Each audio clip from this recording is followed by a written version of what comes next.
Assalamualaikum warahmatullahi wabarakatuh. Good morning, class. Okay, this is the material for this week. Unit 2. Okay, starting from reading comprehension. Okay, guys, I instruct you to read this passage, subsidy, and please answer the following questions 1 until 5. Okay. Okay, then you also have to do the second activity, vocabulary. You have to choose which of these terms is described in each sentence below. For example, subsidy. Things to be sold or things belonging to a person. Apakah is that subsidy? I don't think so, gitu ya. Apakah subsidi ini misalnya ada kata-kata subsidi ya? Apakah di bawahnya ini ada yang tepat untuk subsidi atau commodities? Commodities itu yang mana? Oke. Nah, misalnya yang A subsidi ya, subsidi atau subsidy. Ini adalah jawabannya yang nomor 2, the financial benefit provided by the government to certain domestic industries or sectors in the form of tax reduction or cash payment. Oke, ya. Jadi jawabannya ada di sini di reading comprehension ini. Aktivitasnya adalah ini dan ini. Oke, and then I would like to give you material functional skill understanding noun phrase. Oke. Di pertemuan ataupun di materi minggu lalu melalui video juga saya sudah menjelaskan tentang frasa. Bukan frasa, noun ya, atau kata benda. What is noun? Kemudian types of nouns, fungsi-fungsi atau jenis-jenis kata benda juga sudah kemarin guys ya. Nah, sekarang kita akan melanjut karena selain ada kata, kemudian yang kedua adalah ada frasa atau phrase. Oke. Nah, yang akan kita bahas sekarang adalah noun phrase atau frasa nominal, frasa kata benda. Apa itu frasa kata benda? A phrase which has a noun as its head word or which performs the same grammatical function such as a phrase. Nah, jadi noun phrase itu adalah frasa kata benda, yaitu di mana sebuah frasa yang head word-nya atau kepala katanya atau inti katanya itu adalah sebuah kata benda. Oke. Contohnya mana? Lihat contoh yang ada di kalimat berikut ini. The new Toyota is a small family car. The new Toyota is a small family car. Lihat ya. Toyota yang baru itu adalah mobil keluarga yang kecil. The new Toyota. Kalau kalian perhatikan, Toyota itu kan sebuah kata benda, ya nggak sih? Oke. Nah, sementara kalau the new Toyota ini frasa, guys, ya. This is a phrase, the new Toyota. Nah, the new Toyota ini disebut sebagai frasa kata benda. Kenapa? Karena inti dari kata tersebut atau inti dari frasa tersebut adalah sebuah kata benda, yaitu Toyota. Oke, lihat nih definisinya di bawahnya. Toyota, a noun, function as head word. Toyota ini berfungsi sebagai head word-nya. Add cluster or word group. The new Toyota and the word the and new is as modifier. Sementara the dan new itu namanya modifier. Oke, a small family car is a noun phrase. Kemudian, a small family car. Lihat ya. A small family car juga ini sebuah contoh dari sebuah kata benda, sebuah frasa kata benda. Oke, di mana car itu sebagai head word-nya. Jadi kalau dalam bahasa Inggris, kalimat atau kata inti dalam sebuah frasa itu justru terletak di akhir ya. Oke. Sementara family, small, sama itu namanya modifier. Oke. Nah, ini contoh-contoh yang lain ya. Some examples of noun phrases are underlined in the sentence below. The head word, the head noun appears in bold. Misalnya ini nih. The election year politics. Nah, ini ya. Ini sebuah frasa ya, frasa noun phrase.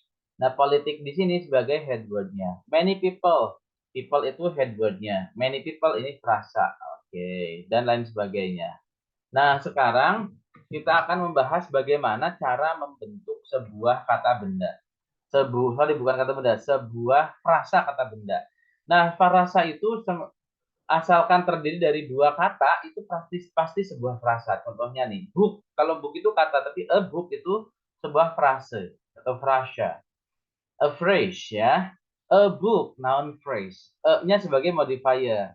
Nah, jadi fungsinya modifier ini sebagai determiners ya. Determiners itu bisa sebuah artikel an atau the ya.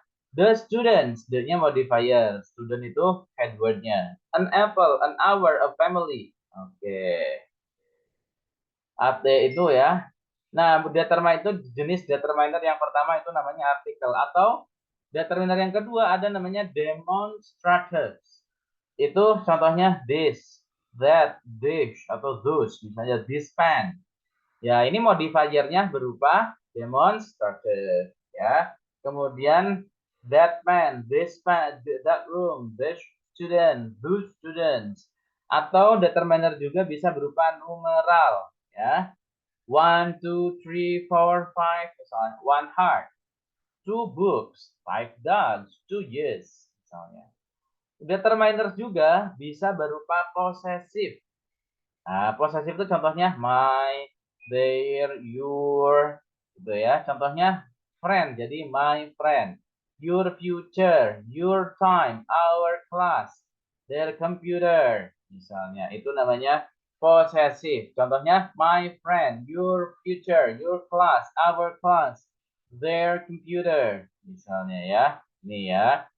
Selain numeral dan possessive, ada juga disebut sebagai quantifier. Quantifier itu contohnya some, many, biasanya tuh beberapa gitu ya. Contohnya apa? Much money. Some student, ini juga noun phrase ya. Money sebagai head word-nya, much sebagai quantifier-nya. Oke.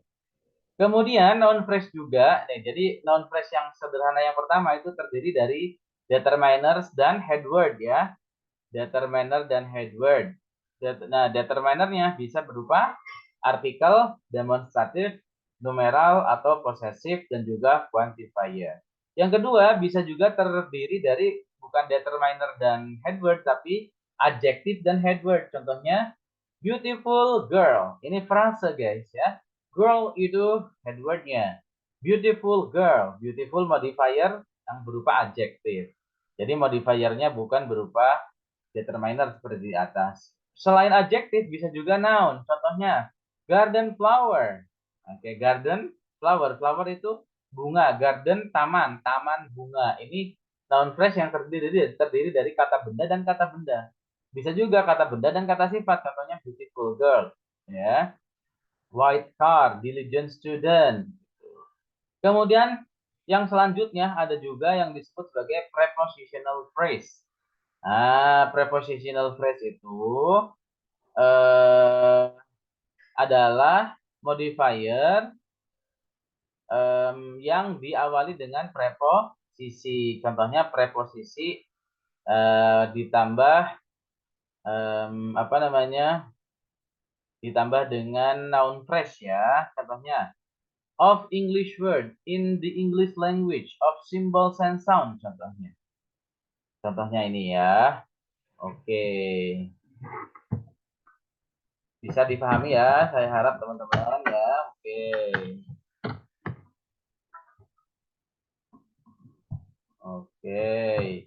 Itu tadi ya. Nah, itu namanya noun ataupun noun phrase yang sederhana. Oke, ada juga noun phrase yang compound. Apa itu noun phrase yang compound? Nah, ya. Jadi noun phrase yang terdiri lebih dari dua kata ya. Compound nouns are nouns which consist of two words or more than which make up one meaningful unit. Jadi, compound noun adalah sebuah noun phrase atau kata benda yang terdiri lebih dari dua kata. Nah, contohnya ada backseat driver. Oke, contohnya air conditioner, blood donor, credit card misalnya. Oke, atau misalnya social work, higher education, data processing, old age. Itu juga bisa ya, contoh dari compound noun. Dining room, running shoes, playing card, waiting room. Ini namanya compound nouns ya. Oke, gitu ya. Ini compound nouns itu juga bagian dari apa namanya prepositional phrase ya. Tapi beda, sorry. Jadi bedanya kalau compound noun itu satu makna yang sudah baku gitu ya. Di compound noun itu ya.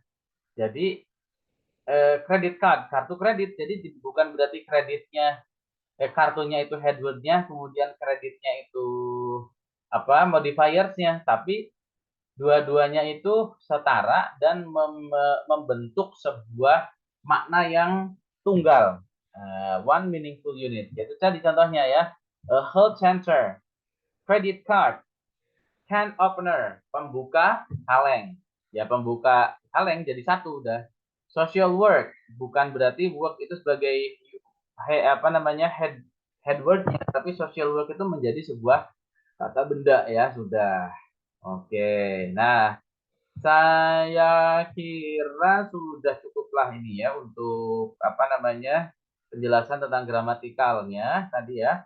Nah, yang harus kalian kerjakan adalah membaca ini, membaca reading comprehension-nya, kemudian mengerjakan dua latihannya ya. Yang pertama 5 soal, kemudian yang kedua 6 soal. Oke, thank you very much for your attention. Silahkan dikerjakan tugasnya langsung dikirim di grup WhatsApp ya, karena sekarang minggu offline ya. Thank you very much. Assalamualaikum warahmatullahi wabarakatuh.